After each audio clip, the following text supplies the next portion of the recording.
ये कहानी पंजाब और कनाडा की है। लड़का पंजाब का रहने वाला होता है और लड़की कनाडा की होती। लड़की का ननिहाल पंजाब में होता है।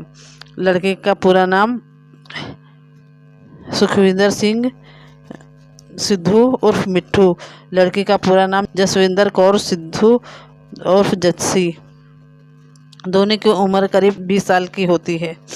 यहीं से दोनों की लव स्टोरी की शुरुआत होती है।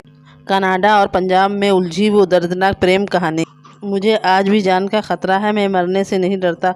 मरने से पहले जस्सी के कातिलों को सलाखों के पीछे देखना चाहता हूँ।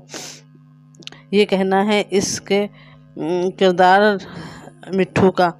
वहाँ कहाँ कनाडा में पैदा हुई लड़की और कहाँ मैं पंजाब के साधारण गरीब परिवार का लड़का।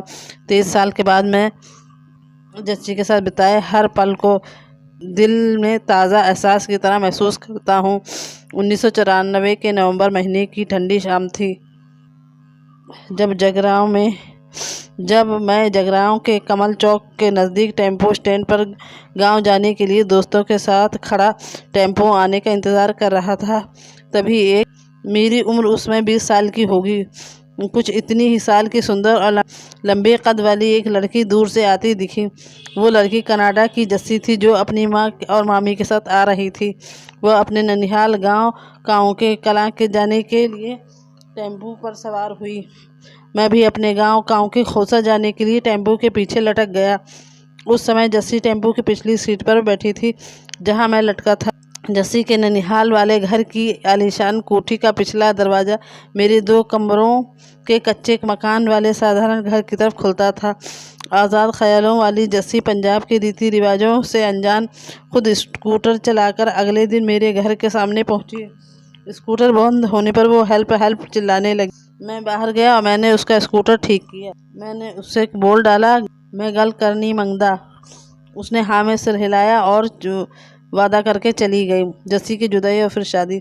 अगले दिन जगरांव में हम लोग मिले पर कोई बात नहीं हुई और शाम को गांव लौट आए।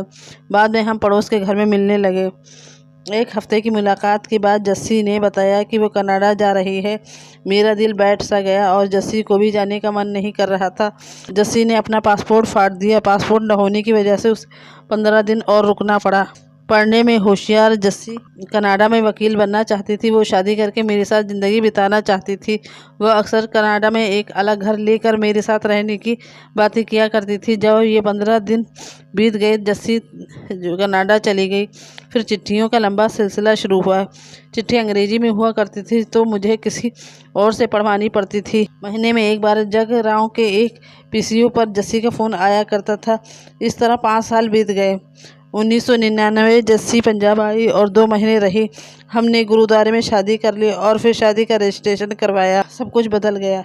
कहानी में ख़तरनाक मोड़ उस समय आया जब जस्सी ने कनाडा जाकर मुझे वहां बुलाने के लिए पेपर अप्लाई किया। इसके बाद कनाडा से आए दस्तावेजों के आधार पर मुझे और मेरे साथियों के खिलाफ मामला दर्ज कर लिया गया। जस्सी इतनी बहादुर लड़की थी कि जब उसे ये सब पता चला तो 20 मई 2000 में वो पंजाब आई और लुधियाना में जज के सामने पेश होकर उसने मुझे और मेरे दोस्तों को बरी करवाया। जस्सी और मैं रिश्तेदारों के यहाँ छिप करने लगे। 12 जून को रायकोट में शादी की पार्टी रखी गई थी, पर इसके 4 दिन पहले ही गांव के नारी थाना अमरगढ़ के हम दोनों को बुरी तरह पीटा गया था। जस्सी की मौके पर ही मौत हो गई थी और मुझे एक नाले में फेंक दिया गया था। इस मामले में भारत में बादेशाह और सिद्धू समेत 13 लोगों पर आरोप लगाए गए। 3 लोगों को आजीवन कारावास की सज़ा भी हुई। एक अंतर्राष्ट्रीय जांच के बाद साल 2012 में इन दोनों को कनाडा में भारतीय अधिकारी और कनाडाई पुलिस की मदद से गिरफ्तार किया गया। भारत इन पर हत्या के आरोप में मामला चलाना चाहता था। 2014 में ब्रिटिश कोलंबिया कोर्ट के एक जज ने इन्हें प्रत्यर्पित करने का आदेश दिया। जस्सी को मैं आज भी नहीं भूला हूँ। जस्सी मेरे रग रग में बसी हुई है। जस्सी से मैं बहुत प्रेम करता था, जस्सी मुझसे करती थी, मगर ये रिश्ता उसकी माँ को कतई मंजूर नहीं था, जिसने हम दोनों को हमेशा के लिए अलग कर दिया। मगर उसकी याद मेरे दिल में हमेशा रहेगी। Thank you.